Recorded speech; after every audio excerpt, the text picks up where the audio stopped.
They're being joined by women's basketball head coach Jamie Pewinski and sophomore guard Laurel Jacqmain to give us a preview on the team's upcoming 18-19 season. And Coach, I'm just going to have you start by talking about the makeup of this year's team. We've got 7 returners coming back this year and also 5 newcomers in the mix. So just tell us about that a little bit. Yeah, definitely a different team than we had last year. I think the 5 new faces are going to add a lot.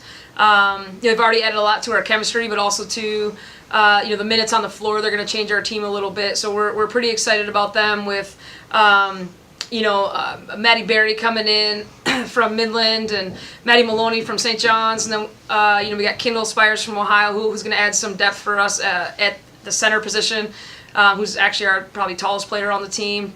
Ashley Buckholtz from Wisconsin, along with the 2 Maddies that I mentioned, are going to add some guard depth, and then Haley Nelson from Sandusky, who will play a little bit of 4 for us. That'll probably be her main position. So we're looking for those guys to really add some depth and change our squad a little bit, help us play a little faster. The returners, we got 2 seniors in Hannah and Abby Duffy, who are really going to have to carry the load as far as experience, because after that we don't have a ton. Laurel played a lot of minutes last year, and Katie Schultz and Mariah Cook got some minutes, but for the most part, Laurel, Hannah, and Abby are the 3 that have the most minutes that are returning. So not a super experienced team, but really like the chemistry and where the group is headed. And Laurel, you're one of those returners coming back, and last year was your first year on the court, but you had a redshirt season as well. So what was it like kind of being thrown in there and really had a lot expected of you to, help lead the team on the court, and, how are you looking forward to continue that? I'm definitely excited. There's been a lot of growth since last season. Last season it was good to be back on the court with everybody, but definitely just taking a different role this year. I'm super excited about it.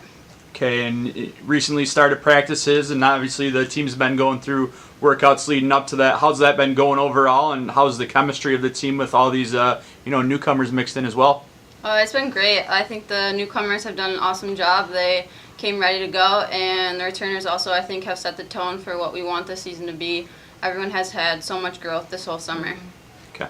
And Coach, I'm going to bounce it back to you. Obviously, the league's tough, on a perennial basis, and really have some tough regional games and non-conference games scattered throughout the season as well. So just talk about the schedule makeup a little bit and kind of what you're looking forward to as far as the challenges for this team. Yeah, the schedule is never an easy one, especially when you play in this conference. We've had some shuffling of the divisions, and now we're in with Ashland and Grand Valley, so that's never going to be easy. And then you have Wayne and Northwood, and there's no easy game on the schedule. So it's the non-conference is set to prepare us for the conference schedule. So we do have a tough non-conference, starting with Bellarmine and Southern Indiana, and those are 2 powerhouses from the GLVC that are always capable of having a great year and being in an NCAA tournament and making the Elite 8 if they have a good run at the end. So it's always tough to open with those guys, but it's a challenge we're willing to accept. We're going to play Hillsdale on the road. We're going to play Ohio Dominican at home, and then we're going to head to Florida for a bit. So, non-conference, we clearly you'd like to win, but you're really trying to learn as much as you can about your team and make sure you're getting ready for conference play, because you can have as good of a non-conference record as you want, but if you're not ready in conference, really you're not going to have a good season. So it's really important for us to just continue to grow and learn every day and get the newcomers ready to go. And as we switch up our schemes and our offense and defense to fit our personnel, we've got to make sure that we start clicking all at the same time, and you hope that's come mid-November, early December when conference starts, that you can get that going.